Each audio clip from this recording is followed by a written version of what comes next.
골로새서 1장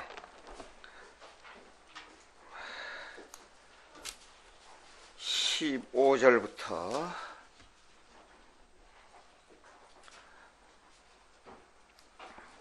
20절까지 교독하겠습니다.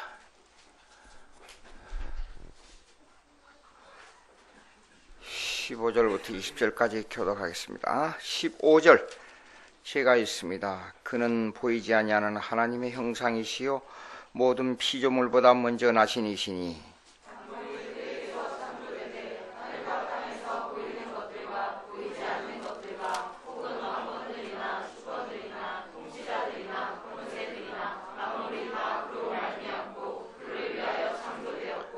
또한 그가 만물보다 먼저 계시고 만물이 그 안에 함께 섰느니라. 그는 몸이 교회의 머리시라. 그가 근본이시요 죽은 자들 가운데서 먼저 나신 이시니 이는 친히 만물의 으뜸이 되려 하심이요. 아버지께서는 모든 충만으로 예수 안에 거하게 하시고 그의 십자가의 피로 화평을 이루사 만물이 곧 땅에 있는 것들이나 하늘에 있는 것들이 그로 말미암아 자기와 화목하게 되기를 도와주시라. 20절까지입니다.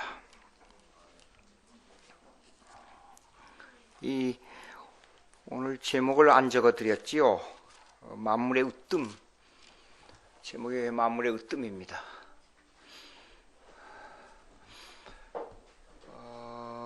하나님께서는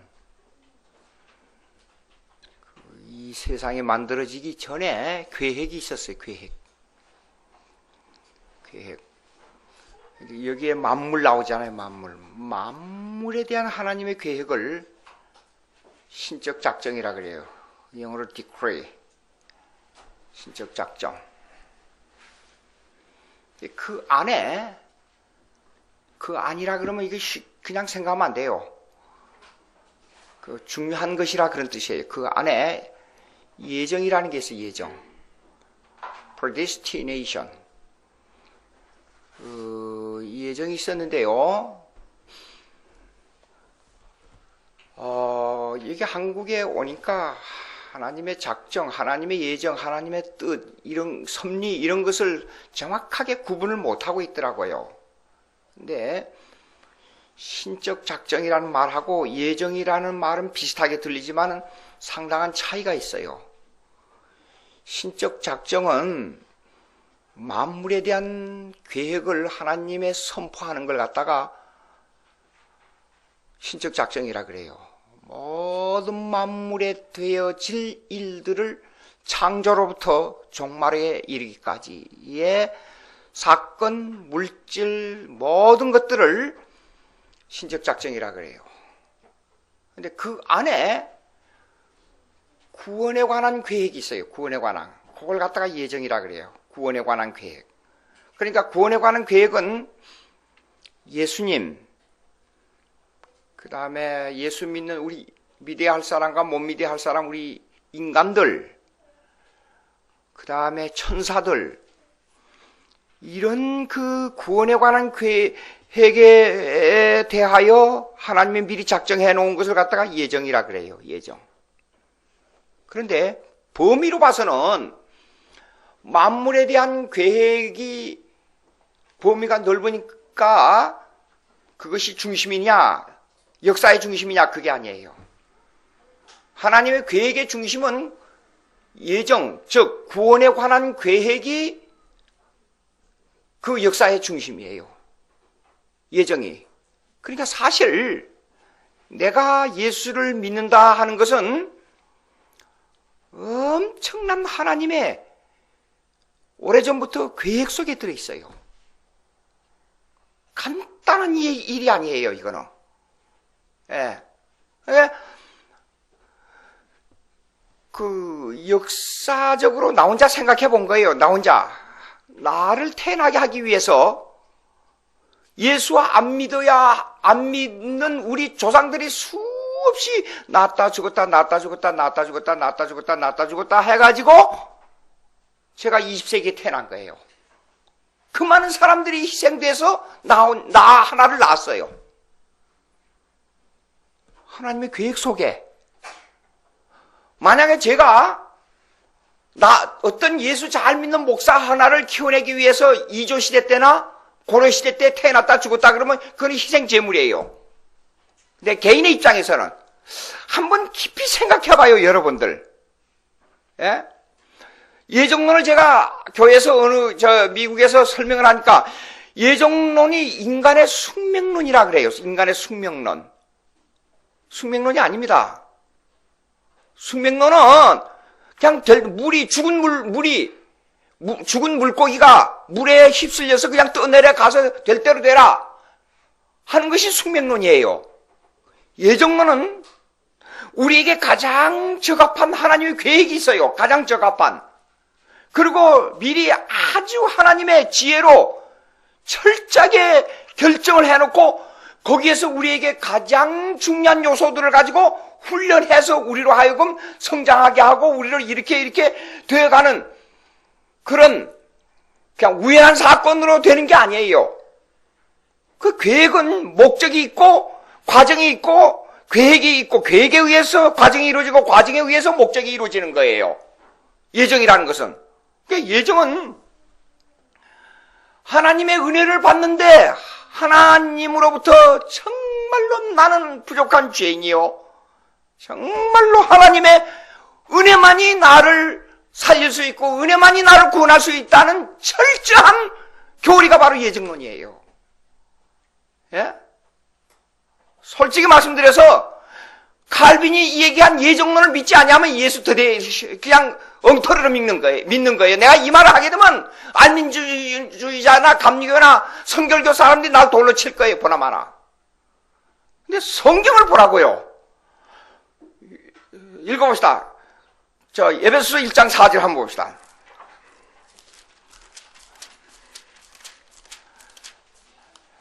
에베소서 1장 4절. 3절부터 읽읍시다. 3절부터 천천히. 에베소서 1장 3절 다 같이 시작. 찬송하리로다. 하나님 곧 우리 주 예수 그리스도의 아버지께서 그리스도 안에서 하늘에 속한 모든 신령한 복을 우리에게 주시되. 자, 보자고요. 찬송을 해야 됩니다. 왜 찬송하게 되느냐? 이거는 신령한 복을 우리가 받았기 때문에 찬송합니다. 이 세상에 여러분 보세요. 가만히 생각해 보세요.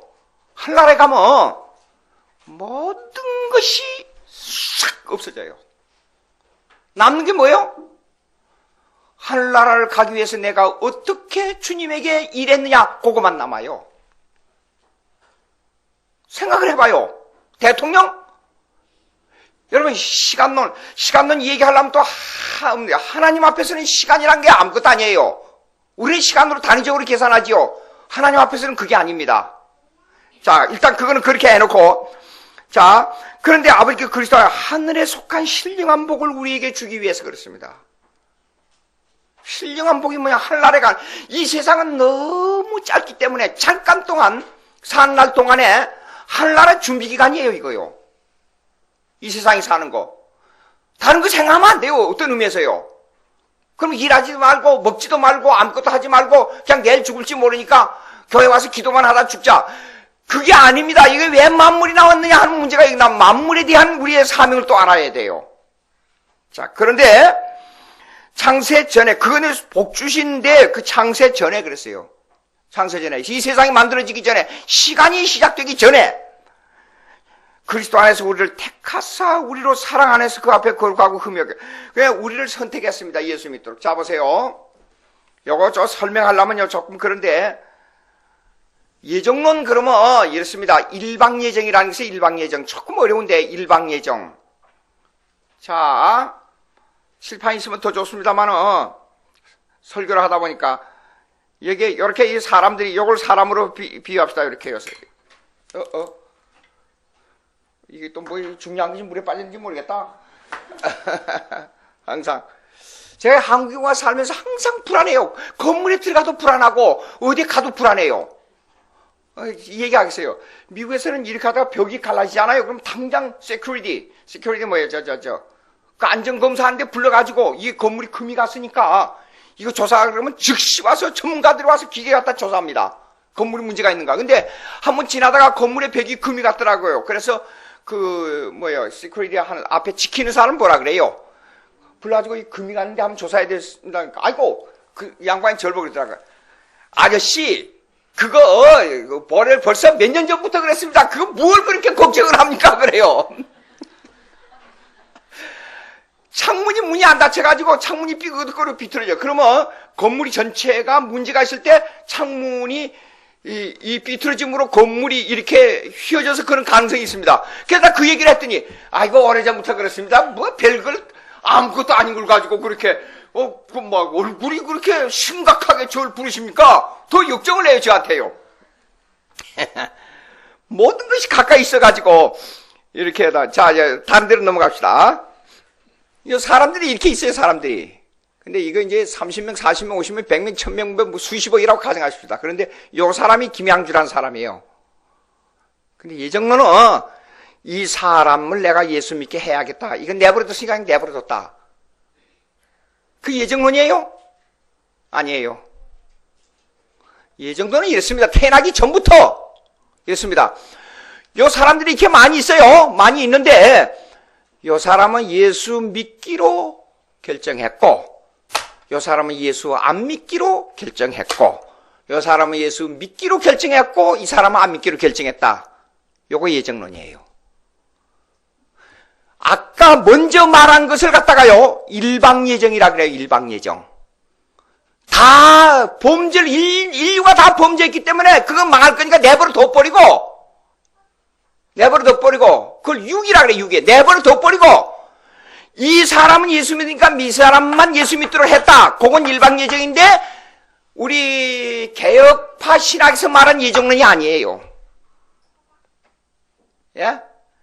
예정론은 어떤 걸 보고 예정론이라 그러냐 그러면 이거 사실요, 신학대학원에서 가르치는 이게 내용인데 쉽게 설명하려니까 조금 어렵네요. 자 보세요. 여러 사람들이 있는데 이 사람들은 버리기로 예정하고 이 사람들은 예수 믿게 하기로 예정했다 그 말이에요.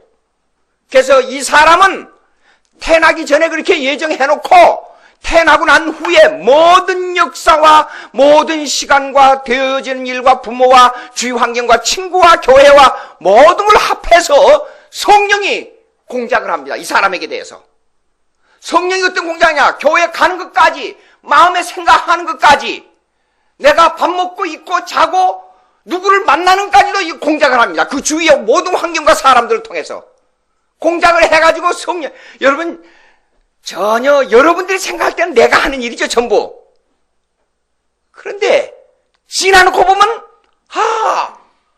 그때 그걸 누구를 만나서 이런 일을 생각해보니까 하나님이 역사했구나. 그걸 나중에 알아요. 예? 나중에 알아요. 그러면 이 사람은 그렇게 해서 사람, 환경, 조건, 일, 사고, 환난, 고통 모든 것까지 동원해서 예수 믿도록 이끌어갑니다. 그걸 이 공작을 하는 이가 누구냐 그러면 성령의 하나님이에요. 이거요. 그래서 쌍방예정인데 쌍방예정은 뭐냐면 예수 믿을 사람과 안 믿을 사람을 양쪽 다 예정했다 그 말이에요. 근데 우리는 어떤 예정이냐? 그거 읽어보자고요. 그거. 어떤 예정이냐 그러면 우리로 그리스도 안에서 우리를 택하서 예수밖에는 구원이 없습니다. 절대. 교회밖에 구원이 없다 그 말이에요. 이거는. 예? 교회는 하나님의 백성들의 모임입니다. 죄로부터 우리들을 끄집어내가지고. 그런데 교회밖에는 절대 구원이 없습니다. 구원이 없는데 그런데 그거는 뭐냐면 사랑했기 때문에 그래요. 사랑 안에서 그랬어요. 근데 성경에 왜 사랑했습니까? 물어보세요. 한번. 성경 찾아보세요. 나는 너를 잃기 때문에 조건적으로 사랑했단 말이 있어요? 없습니다. 아무리 성경을 찾아도 너가 잃었기 때문에 내가 너를 사랑했다는 말이 없어요. 그냥 사랑했어. 그냥. 묻지를 마라. 내가 좋아서 사랑했다는데 왜 그걸 물어? 하나님한테 묻지 마라 이게요. 그러니까 이 사랑이 기가 막힌 사랑이에요. 조건이 없이 사랑하기 때문에. 그래서 사랑 안에서 그 앞에 거룩하고 흠이 없이 하시려고 그 기쁘신 뜻대로 했어요. 기쁘신 뜻이 뭐냐면 내 마음이야, 내 마음. 너희들은 어떤 조건을 가지고 말하지. 나는 조건이 없어. 그냥 너를 사랑하기로 결정했어. 그러니까 로마서 9장을 읽어보세요. 그냥 이렇게 아무 조건 없이 이렇게 말하는 거예요. 나는 야곱은 사랑하기로 딱 결정했고 에서는 미워하기로 결정했어. 질그릇을 똑같은 흙을 가지고 질그릇을 만듭니다. 질그릇. 근데 어떤 거는 조그맣게 아주 이쁘게 만들어가지고 임금님 상에 올라가는 그릇을 만들었어요. 아, 이거는 또 그냥 주인이 마음대로 딱딱 끄집어낸 거예요. 그냥 그 흙을. 그래 구워서 큰 굴을 했는데 그냥 아주 보기 흉한 항아리를 만들어가지고 저 거름 뒤치다거려 하는 화장실에 가서 화장실 뒤치다거려 하는 그릇으로 만들었어요. 그릇이 왜 나를 이렇게 나쁜 그릇으로 만들었습니까? 주인님, 이럴 수가 있습니까? 왜 나를 이렇게 만들었어요? 한가할 수 있어요? 한가하지 못합니다. 예수 안 믿는 사람들한테 가 물어보세요. 아이고 병신 같은 소리 하고 채 나빠졌네. 뒤로 넘어져도 그냥 사정없이 엉터리 같은 데로 넘어질 사람들, 예수 믿는다고 뭐 예정 어디 웃기고 채 나빠졌네. 예수 안 믿는 사람들 그렇습니다. 그렇게 말해요. 그렇죠? 무슨 예정, 너희들은 특별한 사랑을 받았다고? 참 정말로 웃기는 소리 한다고 그래요. 그렇습니다. 그러니까 근데 그 기쁘신 뜻대로 우리를 예정하사 그랬어요. 마음대로요. 하나님 조건이 없어요. 아, 왜 그랬습니까? 묻지를 마라. 내가 그냥 좋아서 한 거야. 예수 그리스도로 말미암아 자기 아들들이 되게 하셨으니 이는 그가 사랑하시는 자 안에서 우리에게 거저 주시는 바 은혜의 영광을 찾아. 거저 주시는 바, 여러분 이 구절을요 3, 4, 5, 6절 요거 그리고 7절 그리스도 안에서 그 은혜의 풍성함을 따라 그의 피로 말미암아 속량 곧 죄사함을 받았느니라. 이거 읽을 때 가슴이 막 저릿 안 해요? 그냥 읽어져요. 그냥 물어봅시다. 에? 야, 언제 한번 이런 얘기 했죠? 그 왕하고 아주 시골 바닥에 사는 못생긴 처녀하고 왕자하고 결혼한 얘기, 그런 일이 있다고 하면 이게 가능한 일이겠냐 한번 물었어요. 그보다 더한 일이 뭐냐면 여러분 머리 끝까지부터 발끝까지 인간을 측정해 보세요. 인간이 뭐냐? 인간을 한번. 요새 제가 내 신앙 고백서를 쓰고 있어요. 인간론에 대해서. 인간을 뒤져보면 인간은 아주 더럽고 세상에 몹쓸 물건이 인간이에요. 에? 누가 인간이 선하게 태어났다 그래요? 천만의 말씀. 그런 인간을 여보세요.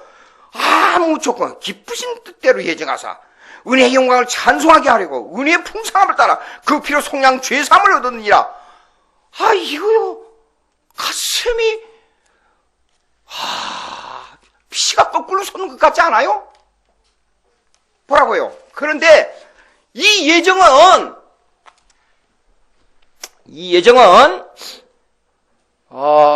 만세전, 그러니까 이 세상이 만들어지기 창조 이전에 나를 구원하기로 결정해 놓은 거예요. 그러면 두 가지 예정이 있습니다. 하나는 만물에 대한 계획이고 하나는 구원에 대한 계획입니다. 이 두 가지가 다. 근데 이 문제가 뭔가니, 이 두 가지 계획의 주인공이 누구냐 하는 문제가 나와요. 주인공이. 그러니까 만물이 있기 전에 하나님이 계셨어요. 그냥 하나님 계셨다는 말이 아니라 삼일체 하나님 계셨다는 말이에요. 성부, 성자, 성령이 계셨어요. 그래서 성부, 성장이 계셨다 하는 거는 뭐냐 그러면 이걸 갖다 ontological trinity, 존재론적 삼일체라 그래요. 존재론적 삼일체. 존재론적 삼일체는 뭐냐면 하나님 아버지와 하나님 예수님과 하나님 성령님, 이름이 다른 하나님인데 한 분 하나님이라 그 말이에요. 한 분 하나님인데 아버지로 이름을 가진 하나님, 아들의 이름을 가진 하나님, 성령의 이름을 가진 하나님이 세 분이 같이 계셨는데 이거는 동등영광, 동일권능, 동일존재로 계셨어요. 동등영광, 동일존재, 동일권능으로 계셨어요. 이것이 존재론적 삼일체라 그래요. 그런데 에코노미컬 트리니티, 섭리론적, 조화론적 삼일체가 있어요. 어떤 분은 경세적 삼일체라고 번역을 해놨어요. 근데 섭리론적 삼일체라는 말이 무슨 말이냐 그러면 아버지의 이름을 가지고는 예정했어요. 아들의 이름을 가지고는 그 예정된 구원을 완성했어요. 성령의 이름을 가진 하나님은 그 구원을 우리 속에 적용했어요. 그냥 적용이란 말을 쉽게 생각하면 안 돼요. 구원은 여기에 말씀 나온 대로요, 만물을 동원합니다. 한 사람을 구원하기 위해서 만물을 동원해요. 숨 쉬고 먹고 마시고 병들고 자고 태어나고 하는 모든 조건, 왜 내가 대한민국에서 태어나가지고 이렇게 목사 일을 하게 하느냐 하는 것도 하나님의 예정 가운데 만물을 동원한 겁니다. 내 부모를 동원한 거예요. 그래서 오늘 여기가 태어난 것에서 이렇게 된 거예요. 그러니까 여러분들 예수 믿는다는 그 자체가 얼마나 기가 막힌 계획, 얼마나 기가 막힌 사역인가를 알아야 돼요. 우리가 모르는 사이에 성령께서 다 작용하고 계십니다. 근데 이 성령의 작용은 그러면 어떤 성령의 작용이냐 하는 질문이 나와요. 그래서 이걸 두 가지의 영역이 나와요. 성령의 작용에. 하나는 문화명령의 성령의 작용하고 하나는 종교명령의 성령의 작용이 나와요. 문화명령은 뭐냐면 노동론으로 들어가면 이렇게 분리됩니다. 노동론으로 들어가면. 첫째, cultural mandate. 그러니까 문화명령의 성령의 작용은 예수 믿지 않는 정치, 경제, 사회, 교육 모든 부분에 있어서의 사역을 관장하는 거예요. 그것을 일반 은총의 성령이라 그래요. 성령의 작용이라 그래요. 예수 안 믿는 사람들이 어떤 때는 선한 일을 더 많이 하는 경우가 있죠. 그 마음을 누가 줬어요? 그것도 절로 되는 게 아닙니다. 일반 은총, 예수 안 믿는 일반 은총의 성령의 작용으로 말미암아 그 일을 하게 하는 거예요. 난 가끔 이 정치가들 하는 건 말하고 뭐 목숨을 걸고 싸우고 민족을 위해서 목숨을 걸고 싸우는 거 가만히 볼 때 아하, 저 예사 일이 아니에요. 그렇죠? 그 왜 그래요? 일반 은총의 성령이 그들 마음속에 작용하기 때문에 내 목숨을 촉에 같이 여기면서 그런 싸움을 하는 거예요. 자기들은 정의를 위해서 싸우는 거예요. 근데 내가 생각할 때는 그래요. 저렇게 해서 죽으면 죽은 후에 아무 대가도 없는데 왜 저렇게 싸우는가? 여러분들 그런 생각 안 들어요? 그런 생각 들지요? 근데 왜 그런 줄 알아요? 일반 은총이 그 마음속을 감동하기 때문에 자기도 몰라요. 자기가 하는 줄 알고 자기는 세상의 최고의 무엇을 향해서 목숨을 걸고 싸우는 거예요. 난 가끔 이런 생각을 해요. 그 목숨을 걸고 돈을 벌어서 기업을 일으킨 사람들 봐요. 그런데 다 기업을 일으켜놓고 나이들은 다 죽어요. 어찌겠어요? 지금 이건희 씨 아버지인 이병철 씨가 그랬잖아요. 공술에 빈손으로 왔다가 빈손으로 가는 인생이라 그러면서 돈 많이 벌어도 소용이 없으니까 내가 죽을 때 두 손을 관 밖에다 내놓고 나를 묻어달라 그랬어요. 예? 그런데 일생에 살면서 그렇게 전심을 다해서 일을 했어요. 왜 그래요? 일반 은총의 성령이 살아있는 동안에 그 마음을 작용했기 때문에 그래요. 그래서 그 사람을 통해서 많은 사람이 살 수 있도록 경제적 부흥을 일으킨 거예요. 근데 이런 일들이 그냥 된 게 아니라고 말이에요. 그것이 하나님의 계획이 그들에게 작용하고 있다고 말이에요. 일반 은총의 성령이 그들을 작용하고 있어 한국의 경제 부흥을 일으키게 만든다고 말이에요. 그래서요. 그럼 왜 경제 부흥을 일으켜요? 우리가 그냥 잘 살게 하기 위해서 후손들에게 돈을 많이 넘겨주기, 재산을 넘겨주기 위해서? 하나님의 근본 목적은 그게 아니에요. 그 목적이 어디로 가느냐, 그 열매를 어디로 돌아오게 하기 위해서 그러냐? 교회로 돌아오기 위해서 그래요. 교회로. 자, 보세요. 왜 그러냐? 노동은, 우선 노동론을부터 따지자고요. 노동론이 뭐냐? 노동론. 자, 보세요. 우리는 노동이 종교노동과 일반 노동으로 나눠져요. 근데 아담이 타락하기 전에는 종교노동과 일반 노동의 특별한 구분이 그렇게 없었어요. 종교노동과 일반 노동이 같이 활동했어요. 같이. 무슨 말이냐? 하나님과 교제 관계에 있었어요. 하나님과 직접 만나 얘기했으니까. 그리고 아직 무죄 시대예요, 무죄. 죄가 없었어요, 아담은. 하나님과 대화했어요. 그리고 일하지 않고 먹고 마시고 마음대로 살 수가 있어요. 범죄하기 전이었으니까. 그리고 다툼이 없었어요. 평화롭게 지냈어요. 그리고 만물을 다스렸어요. 얼마나 지혜가 있었는지 모든 만물의 이름을 자기 혼자 지을 수 있었어요. 그러니까 가만히 생각해보면 이래요. 얼마나 머리가 좋았으면 그렇게 했겠느냐 하는 생각이 들어요. 제가요, 외면 잘 안 잊어버리는 성격인데, 요즘 많이 깜빡하면, 수십 년 전에 걸 다 기억해요. 초등학교 졸업생들 사진을 놓고 보면 이름을 잊어버리는 사람 많잖아요. 인간의 지혜는 이렇게 한계가 있어요. 근데 지금 생각해보면, 아담의 지혜가 무지무지했던 거예요. 엄청난. 그런데 처음에 문화명령을 받았어요. 에덴 동산을 창조하시고, 하나님께서 문화명령을 줬어요. 문화명령이 뭐냐면 이 동산을 지키고 다스리라는 문화명령의 노동, 문화노동이라 그래요. 일반 노동. 일반 노동의 명령을 줬어요. 근데 일반 노동을 하면서도 하나님과 교제를 했으니까. 그러고 나서 두 번째, 종교노동이에요. 종교노동은 오직 선악과를 따먹지 말라. 지키면 살고 어기면 죽는다는 생명의 계약입니다, 이거요. 근데 이 두 가지 노동이 사실상 한 일치선상에 놓여 있었어요. 분리가 안 됐어요. 하나님과 교제 관계에 있었기 때문에. 그런데 이 노동의 변질은 뭐 때문에 오게 하느냐? 생명의 실과를 지키느냐 안 지키느냐에 따라서 이 두 가지 노동의 변질이 오게 됐어요. 그러니까 선악과를 따먹음으로 말미암아 문화노동이 타락하고 종교노동에서는 하나님을 반항하는 대로 변했어요. 그러니까 선악과 따먹고 나서 이 자연이 가시와 엉겅퀴를 낸다 그랬잖아요. 창세기 1, 2, 3장 읽어보세요. 예? 그래서 자연이 반항하는 겁니다. 그러니까 미국 같은 나라에서 시카고 같은 데 추위가 오게 되면 1년에 수십 명씩 죽어요. 그렇게 이 난방장치가 잘 돼 있다는데 왜 죽어요 그렇게? 태풍이. 일본의 쓰나미 와봐요. 전기, 이 문화,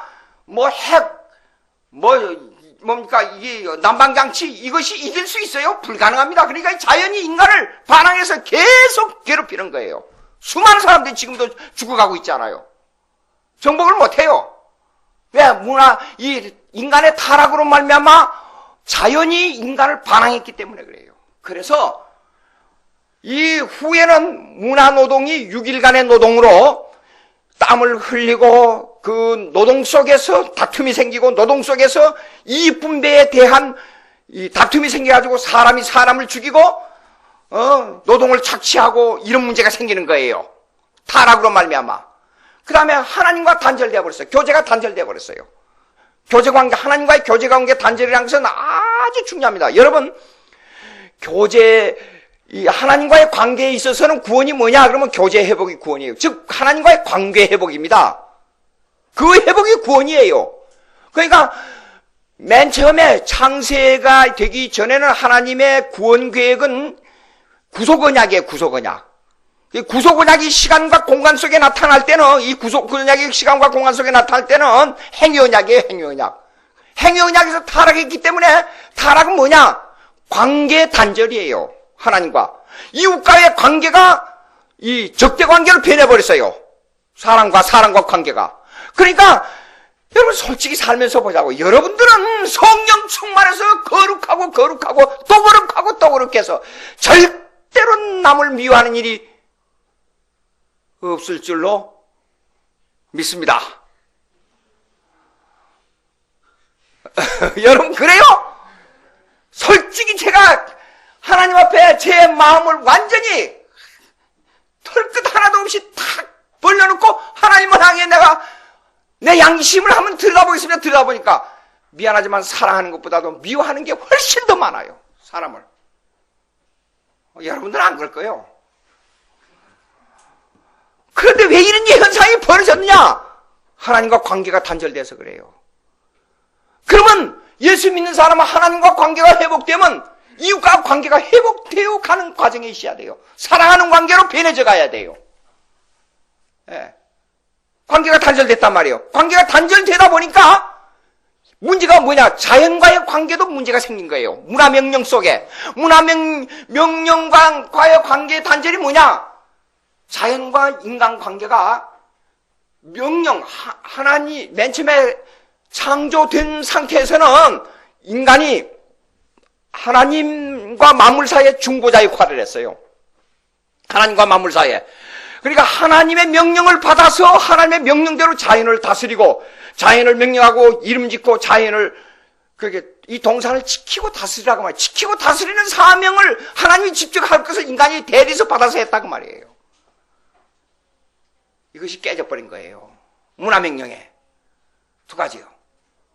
그런데 교회 생활 속에 있어서는 이것이 어떤 예수 믿는 사람이 하나님과의 관계가 회복되는 과정에 있고, 그 다음에 이웃과의 관계가 회복되는 과정에 있을 때에 이거 모르고 율법사, 서기관, 유대인들 와서 예수님에게 질문했잖아요. 예수님, 어떻게 하여야 구원 얻으리까? 이게 질문부터 틀렸잖아요. 어떻게 하여야 구원 얻어요? 해서 구원 얻는 게 아니에요. 믿음으로 구원 얻는데, 신학적으로 물자면 이렇게 해요. 예수님, 어떻게 하나님과 관계 회복을 할 수 있습니까? 그렇게 물어야지요. 그러면 어떻게 행하야? 율법을 행함으로 구원 얻을 수 없기 때문에 율법을 행할 수 없는데, 그러면 믿어서 구원을 얻게 됩니까? 이렇게 질문하든지. 그 질문 자체가 틀렸어요. 유대주의이기 때문에. 자, 그런 관계 회복에 있어서 그 관계 회복이 뭐냐면 첫째, 하나님을 사랑하는 거예요. 두 번째 관계 회복이 뭐냐? 이웃을 사랑하는 거예요. 그럼 물어봅시다. 그 사랑해집니까? 이게 종교명령이에요, 종교명령. 사랑해집니까? 사랑이 안 되는 거예요. 하나님을 사랑할 때는 조건이 하나 있어요. 마음과 정성과 뜻을 다하고 목숨을 다하여까지도 사랑하라 그랬어요. 근데 내 이웃을 사랑할 때는 뭐냐 그러면 내 이웃을 내 몸과 같이 사랑하라 그렇게 말했어요. 그 동등한 입장에서 사랑하란 말이에요. 왜냐하면 성도와 성도 간의 사랑은 수평적 입장이에요. horizontal relationship. 예? 그러나 하나님과의 관계는 수직적인 사랑이에요. 위에서 내려오는 사랑이에요. 우리가 올라갈 수가 없어요. 하나님 앞에 사랑을. 예? 그러니까 위에서 내려오는 사랑을 사랑하는 것은 목숨을 다해서 사랑해야 돼요. 우리가. 그러나 이웃과 이웃의 사랑은 내 몸과 같이 사랑을 해야 돼요. 이에 더 큰 사랑이 없다 그랬어요.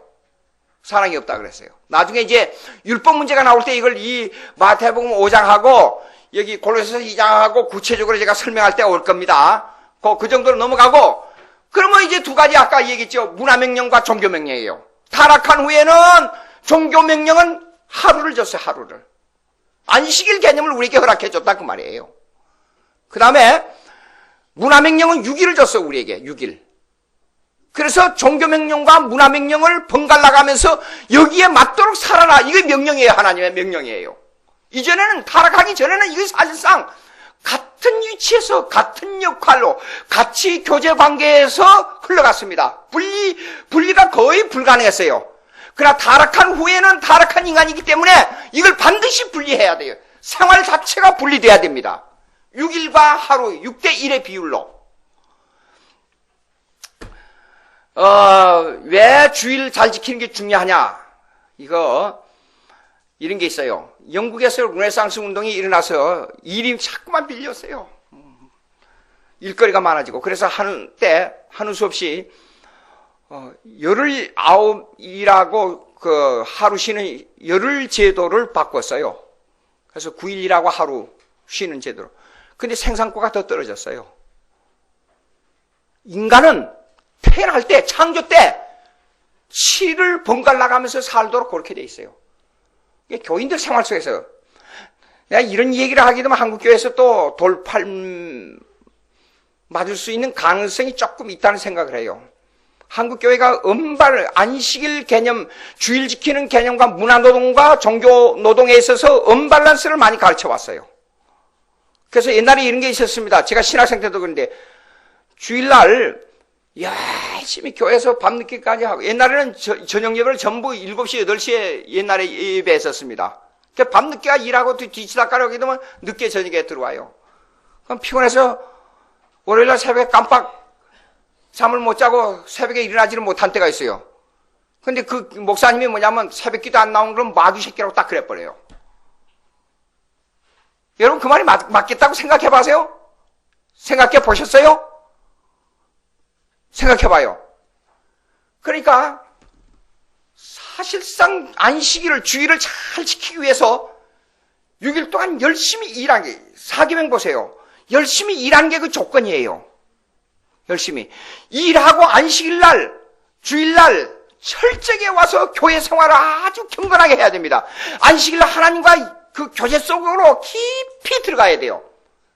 자, 회사 사장이 돼가지고 시간도 남으니까 그냥 주일날 빙글빙글 놀고 저녁에 좀 시간이 남으니까 텔레비도 보다가 매일 교회 와서 그냥 왔다 갔다 하고 철학기도 하니까 밤늦게까지 그냥 먹고 어디 놀다가 보니까 그냥 저녁에 잠도 안 오고 그러니까 철학기도 한다고 철학기도 하다가 교회에서 밤새고 가서 주일날 꾸벅꾸벅 졸고 나는 그래놓고 나는 매주 와서 저녁마다 와서 철학기도에 참석했다 그러고 주일날 꾸벅꾸벅 졸고 일하는데 또 언밸런스가 돼버리고 이거는 주일 지키는 성도의 개념이 틀린 거예요. 이거요.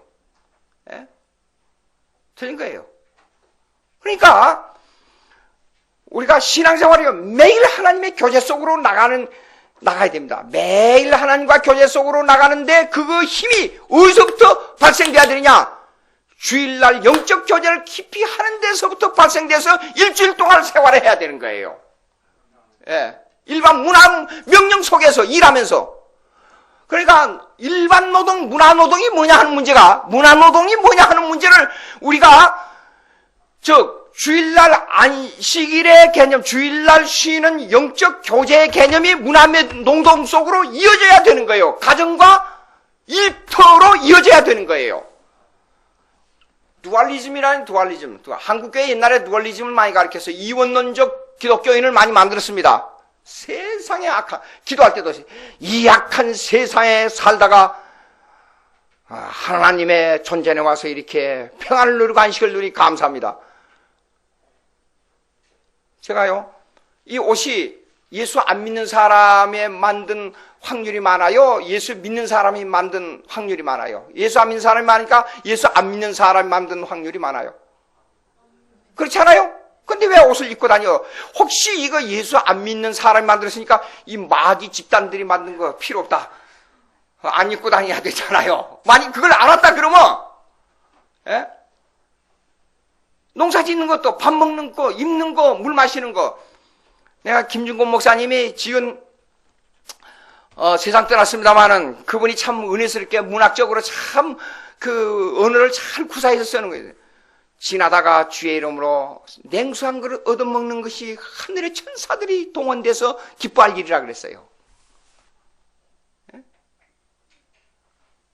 문화명령 속에서 하나님의 뜻을 찾아야 돼요. 이 문화명령, 그 만물을 다스리는 모든 조건들이 이 교회, 우리가 신앙생활하고 관계가 되어 있습니다.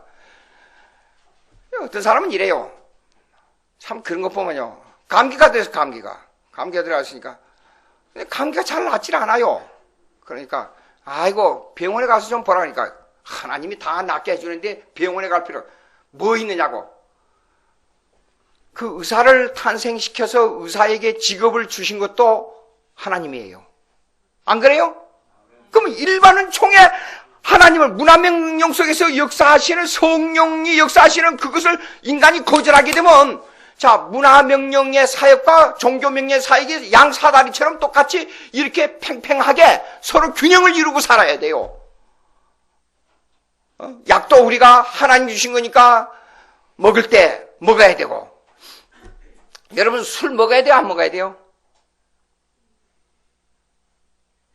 그걸 아디아포라라 그래. 그 양심 문제, 술 먹는 술, 담배 문제는 양심 문제로 해결합니다. 양심 문제. 양심 문제 뭐냐? 양심 문제는 이렇습니다. 내 마음대로 방종을 일으키고 내 마음대로 살 수 있고 내 마음대로 할 수 있다. 그 양심이 아니에요. 우리는 신율주의적 양심을 가져야 됩니다. 신율주의적 양심이 뭐냐? 하나님이 정한 룰에 따른 양심을 가지라 그 말이에요. 양심을 가져라. 술 먹어야 돼? 안 먹어야 돼요? 어떤 데 보게 되면 성경에 너희는 나는 병을 인하여 포도주를 쓰라 그랬어요. 그렇죠? 잠언 28, 29, 30 보세요. 그 술 먹는 타락한 데에 나오니 28, 29, 30장 보세요. 타락에 술이 보기에 참 좋게 순하게 넘어가나니 너희는 술 보지도 말라. 이 포도주 보지도 말라 그랬어요. 그럼 보지도 말라고 어떤 데는 먹으라고 어떻게 해야 돼요? 그러니까 어느 목사님이 이렇게 기도했어요. 기도하라. 청년들이 자꾸 질문이 오니까 술을 먹고 싶은데 기도하라 그러니까 하나님 아버지 술 담배 놓고 기도를 이렇게 하라 그랬어요. 하나님 아버지 담배를 주신다 하나님 감사합니다. 첫째, 담배를 가지고 돈을 자꾸 소비하게 되니 하나님 은혜 감사합니다. 담배로 말미암아 다른 사람에게 나쁜 냄새를 주게 하니 하나님 은혜 감사합니다. 그 다음에 담배로 말미암아 폐가 나빠지고 담배로 말미암아 87가지의 암을 일으킬 수 있는 병군이 우리 속에 들어온다니 얼마나 감사합니까? 감사합니다. 그걸 담배로 말미암아 다른 사람에게 냄새를 끼치게 되니 또 감사합니다. 그렇게 기도할 수 있으면 담배 먹어라. 제가 이런 경험이 있어요. 이런 경험이 뭐냐 그러면 불신자들은 문화명령 속에서 나쁜 걸 즐기면서 즐거워한다. 그걸 느꼈어요. 왜냐하면 아니 술이 그렇게 쓰고 나쁜 그 냄새가 나고 그렇게 그인 줄을 내가 좀 몰랐어요. 근데 제가요 아주 나쁜 게 하나 있습니다. 이 요도 결석이 있어요. 10년 만에 15년 만에 한 번씩 나요. 근데 미국에서 있을 때 병원에 가면 딱 보고 즉시 바늘 딱 꽂아가지고 탁 그러면 1분 만에 그 이것이 뭐라는 게 딱 나와버려요. 그러면 그 주사기 꽂은 데다가 약을 딱 집어넣으면 3분도 안 돼서 이 통증이 애기 낳는 것보다 더 힘들다 그래 그게요. 도저히 허리를 펼 수가 없어요. 이 차를 싣고 앰뷸런스가 와서 차를 싣고 가는데도 몸이 막 뒹굴어요. 얼마나 아픈지. 근데 병원에 도착하자마자 딱 보더니 증상을 딱 보니 그래가지고 딱 꽂으니까 3분도 안 돼서 통증이 가라앉아요. 한국에서 한번 그런 일이 있었는데 30분이 돼도 의사가 이렇게 괜찮다고 조금 이따 그러더니 주사를 하나 갖다 놔줘요. 보니까 수증기를 갖다 넣는 거예요. 거기다가 하도 아프다 그러니까 수증기를 해서 마음의 위로를 받으라 그 말이겠지요. 수증기 먹고 마음의 위로를 받아요. 내가 너무 아프니까 의사 보고 수증기 놓지 마세요. 내가 그랬어요. 왜 깜짝 놀라는 거예요. 나 다 알고 있습니다. 우리 집안의 식구가 의사인데 한국 의사들은 왜 이렇게 하는지 모르겠다고. 솔직히 담당 의사가 하지 않았다 그러면 될 거 아니에요. 왜 이렇게 의사들이 이렇게 하느냐고 막 소리를 질렀어요. 아프니까.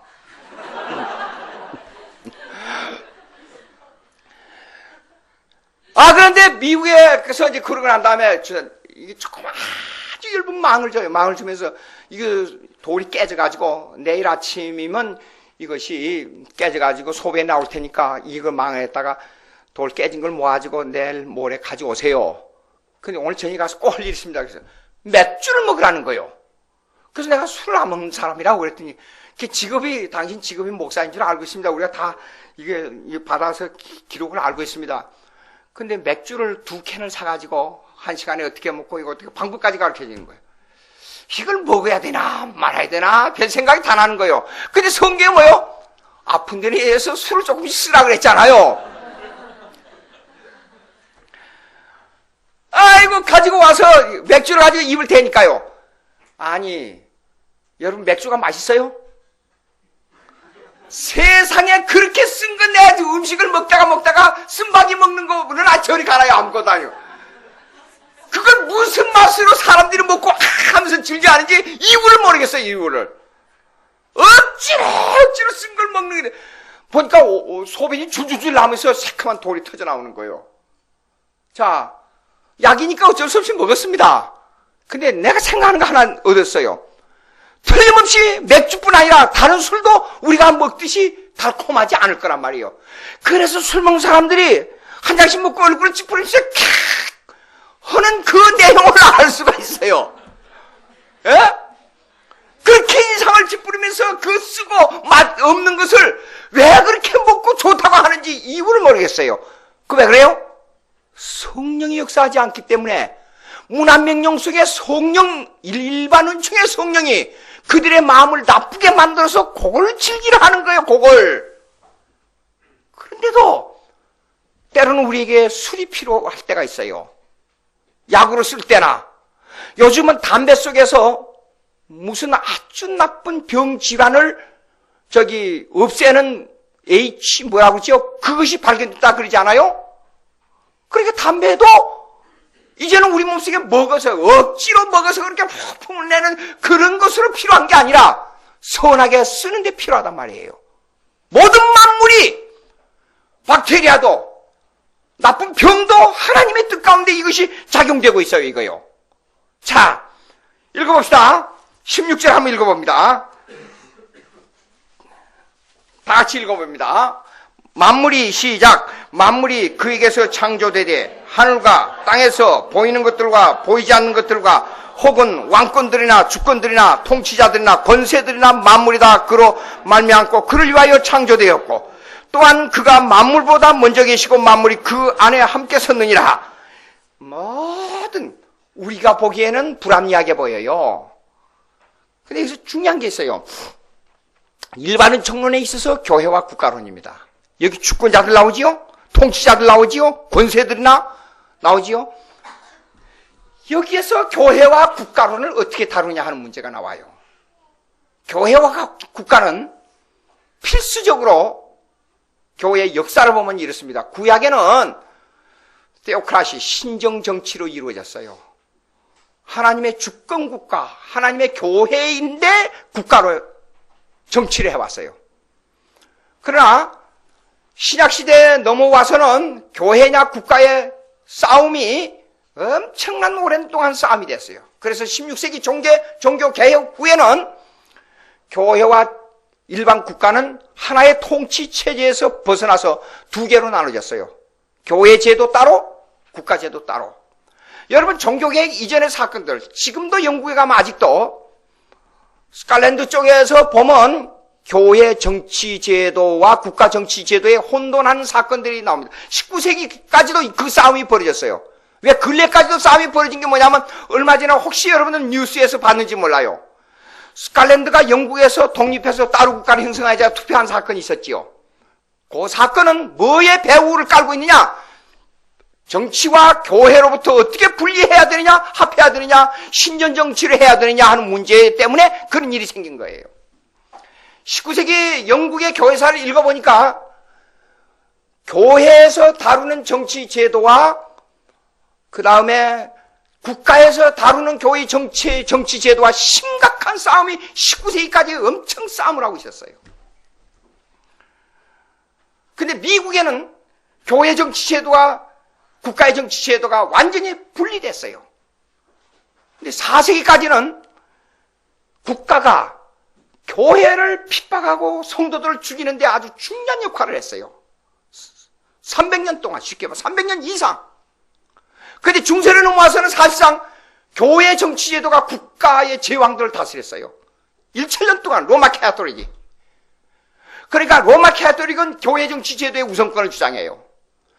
그러니까 종교개혁을 하면서 루터의 종교개혁으로 말미암아 국가의 정치제도 밑에 교회를 넣었어요. 그래서 지금은 독일에서는 목사가 되면 공부를 많이 해야 돼요. 그 패스하기가 대단히 힘듭니다. 전부 교회의 봉급이와 교회 다스리는 모든 것을 국가에서 책임져줘요. 목사가 정부로부터 봉급을 받아요. 독일에서는. 그런데 여기에 보니까 자 보세요. 주권들이나 뭐들이나 통치자들이나 권세들이나 만물이 그랬어요. 이거요. 그러면 이 교회의 정치 제도의 내용이 국가와 어떤 관계를 가지고 어떻게 했느냐? 2000년 교회사를 보면 서로 견제하면서, 서로 다투면서, 서로 싸우면서, 교회를 핍박하면서, 교회를 죽이면서, 교회가 또 위에 올라서면서 17년 동안 교회가 위에 있었잖아요. 예? 이런 제도로 계속 다투면서 올라서고 내려서고 이런 싸움을 해봤어요. 왜 그렇게 했느냐? 문제가 나와요. 이거는 교회로 훈련하는 도구를 국가로 하나님이 사용하신 거예요. 예. 한국 교회가 이렇게 되기까지는 하나님이 국가를 사용했어요. 일본이란 국가를 사용했어요. 교회가 들어와서 올바른 씨앗을 뿌리기 위해서 이조시대 때 폐쇄의 정치를 통해서 복음이 못 들어오게 했지만 그것이 오히려 더 씨앗이 돼가지고 순교의 제물이 돼서 한국교회에 핏값으로 세운 교회의 역할을 한 거예요. 한국교회. 6.25 사변 때 수많은 성도들이 순교를 당했어요. 예, 그 핏값으로 말미암아 이 악한 정부로 말미암아 교회가 힘을 얻게 된 거예요. 이상한 게 있어요. 교회가 타락은 어디서 오느냐? 물질의 풍부에서부터 와요. 여러분, 한국 교회가 부흥하고 돈이 많아졌다는데 절대로 자랑할 일이 못 됩니다. 우리가 미국의 청교도들이 사는 지역에 가보면 이래요. 아주 가난하게 사는 것 같아요. 근데 수입이 더 많아요. 보통 사람보다. 근데 생활을 아주 가난하게 경건의 생활을 해요. 그들은 단 일전도 길거리 가다 보면 주워요. 주워가지고 헌금 일단 넣어요. 그래서 이 큰 통을 만들어놔요. 그럼 동전만 모아요, 동전만.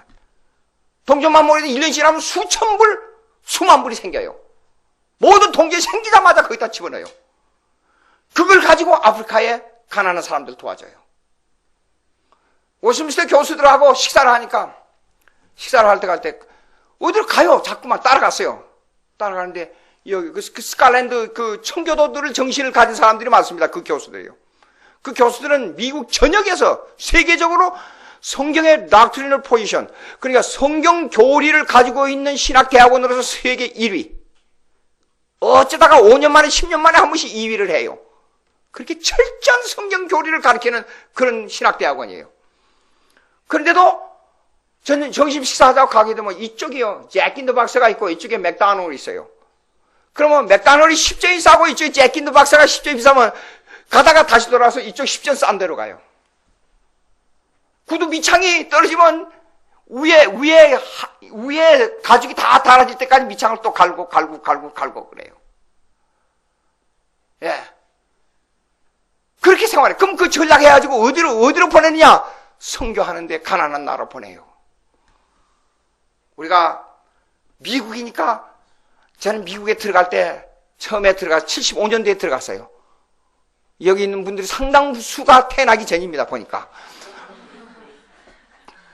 미국에 가서 쓰레기통만 뒤지면 다 살 수 있고 풍족하게 살 수 있다고 생각했어요. 아니에요. 얼마나 맑은지 몰라요. 철저하게 노동의 대가를 딱 정확하게 계산해서 주는 나라예요. 그러니까 노동의 타락은 이렇습니다. 성도의 타락을 가져와요. 박윤선 박사님의 설교를 들으면 이런 적이 있어요. 노동의 타락은 게으름에서 오는데 게으름의 타락은 성도의 타락이다 그랬어요. 무슨 일을 하는지 열정적으로 해야 돼요. 열정적으로. 작은 일을 해도 맺고 끊게 열정적으로 해야 돼요. 설교를 해도. 척 스미스 목사님의 설교를 들으면 이래요. 내 아내를 사랑할 때도 열정적으로 사랑합니다. 밥 먹을 때도 열정적으로 먹습니다. 일을 할 때도 열정적으로 일을 합니다. 설교를 할 때도 열정적으로 합니다. 운동을 할 때도 열정적으로 합니다. 열정적으로 해야 기독교인의 사명을 합니다. 그러더라고요. 열정적으로 해야 됩니다. 문화명령에 그러면 만물 모든 주권자나 국가는 교회와 필수적인 관계를 가지고 있어요. 정치제도적으로. 그러니까 여러분 이렇습니다. 무정부주의는 안 돼요. 무정부주의 운동을 하는 사람도 있잖아요. 정부. 그래서 도덕적으로 그냥 살면 된다 해서 무정부주의를 정치제도를 부정하는 사람도 있습니다. 성경적이 아닙니다. 정부에 대해서 로마서의 13장에 보게 되면 모든 정부의 권세에 순복하라 그랬어요. 근데 그 말은 복음에 순복하지 말라는 말이 아니라 복음 안에서 정부에 순종하라 그 말이에요. 예? 그럼 복음 안에서 정부에 순종하는 게 뭐냐면 정부를 인정하는데 악한 정부도 때로는 하나님께서 사용하니까 그걸 하나님의 뜻대로 사용하고 그걸 응답할 수 있는 성도들이 되라 그 말이에요. 그 속에서 우리가 노동이 절대적으로 필요합니다. 노동이 뭐냐? 성도에 맡은 노동이에요. 그러니까 그때 초대교회는 조금만 기독교를 핍박할 때 이랬어요.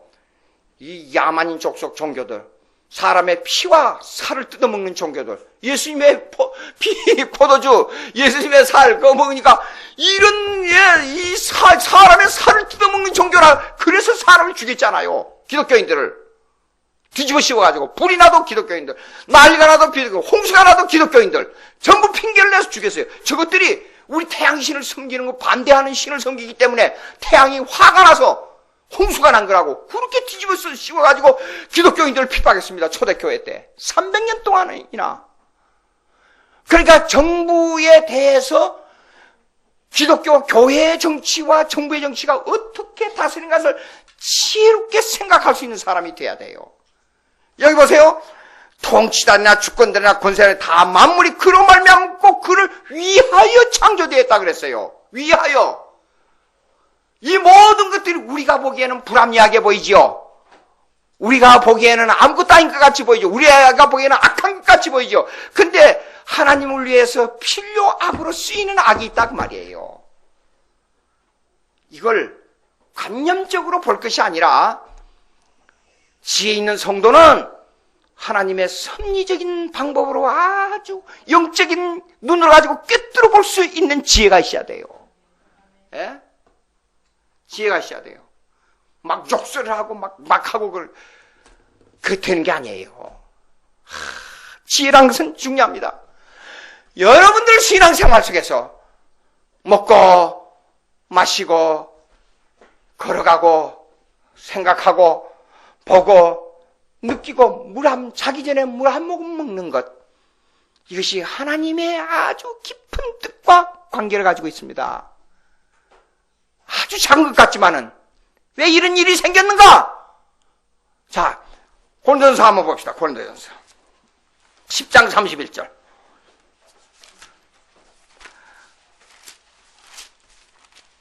(10장 31절)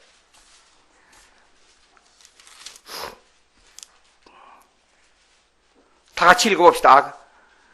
시작. 그런즉 너희가 먹든지 마시든지 무엇을 하든지 다 하나님의 영광을 위하여 하라. 사도 바울은 이랬어요. 내가 부한 데 처할 줄도 알고 가난한 데 처할 줄도 알고 삶의 일체 비결을 가지고 살았어요. 어떤 일을 당하든지 하나님의 뜻을 발견하는 사람이었어요.